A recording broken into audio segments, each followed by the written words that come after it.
Hey, here's a question for you. What if midlife is not about an age or what we often associate it with, a crisis? What if instead it is more about an opportunity?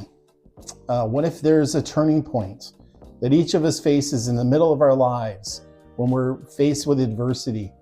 We can go one of two ways, right? We can either cope and hide from it, or we can turn it on its head, build resilience, and make ourselves into the best versions of ourselves we can be.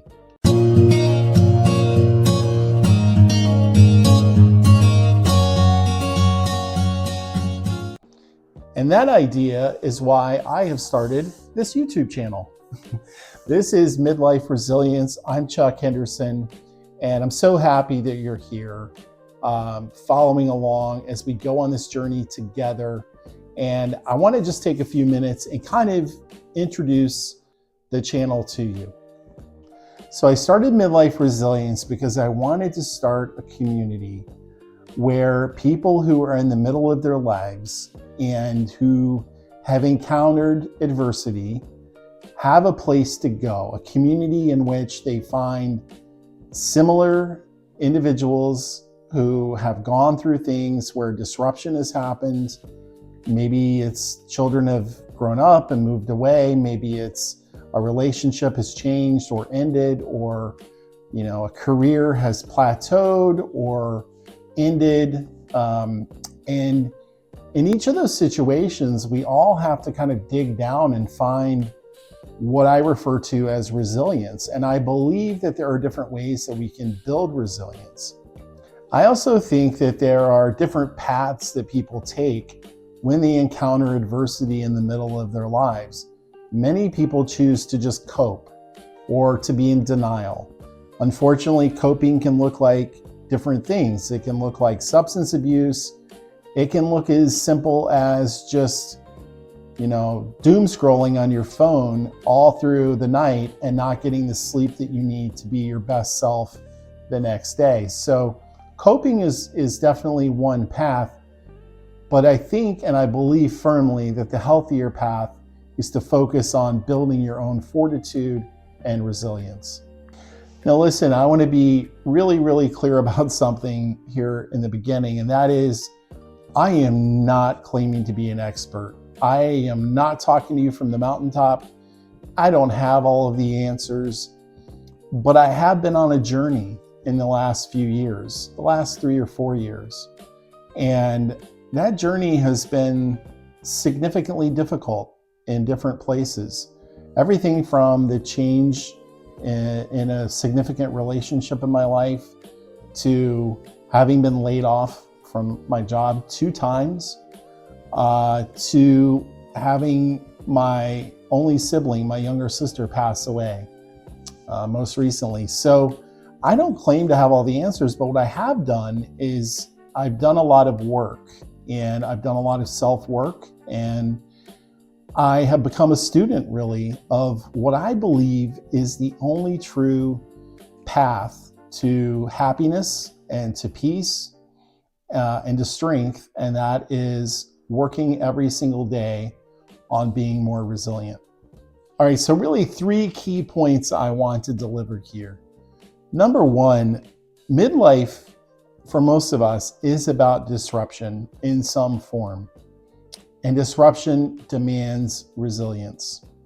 Number 2, resilience is built. It's not something you're born with.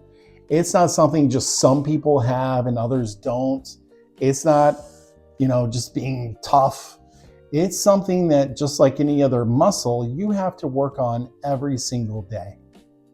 All right, the third thing is that resilience has to be holistic. So in this community, in Midlife Resilience, we're going to focus on 5 key pillars that all tie back to being resilient. Okay, the first pillar is physical strength. Now here, I don't want you to think about how much can I bench press at the gym. I want you to be thinking about where we are in our lives. We're in the middle of our lives. So it's not about how much can you throw up at the gym anymore. It's about how mobile are you? How easily can I get around without my knees hurting, which for me is a challenge. All right, the second pillar has to do with emotional intelligence. Now, when we think about that, this is important to resilience because it really does define how you respond to a situation. When adversity does hit, and we all know that it's going to, there are going to be disruptions at some point. How do we respond to that situation in a way that is measured and calm and thoughtful, and not just react or have an emotional knee-jerk type reaction? So emotional intelligence is very important, and it's something that we're going to be diving into. If my kids see this video, they're going to roll their eyes when they hear this next part. But the third pillar is about mental clarity, and I tell them all the time, the mind is the strongest part of the human body. I don't think that's scientifically proven. Maybe it is, but I choose to believe it.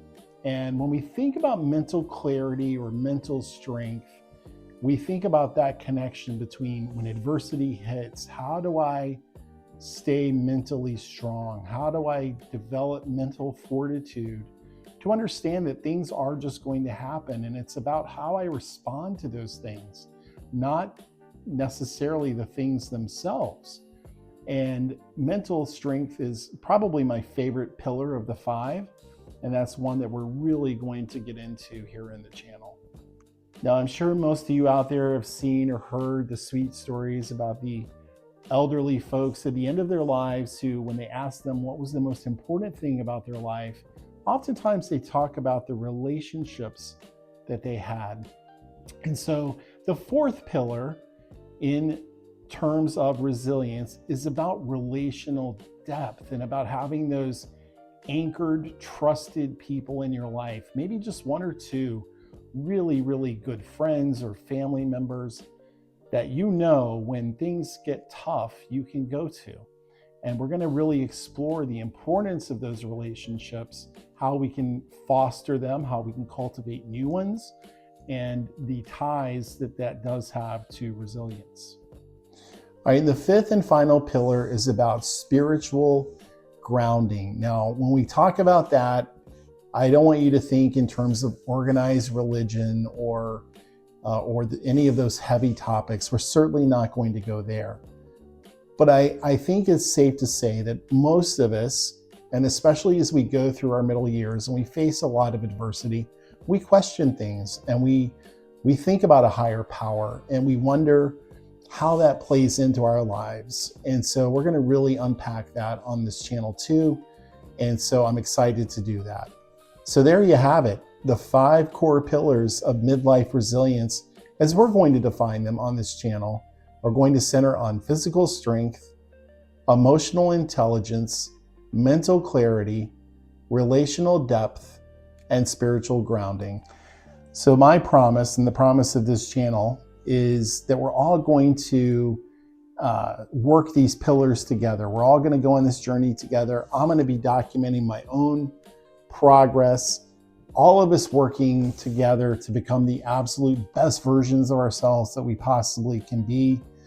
I hope in the next few months, once I built my subscriber count a little bit, to start a podcast where I can have on different individuals who are experts in the different areas, those different pillars that we talked about. So I'm really, really looking forward to that. But if you found yourself here, please be sure to subscribe and like as we try to get this community up and off the ground. Thank you so much for being here. I look forward to going on the journey with you, and I will see you in the next video.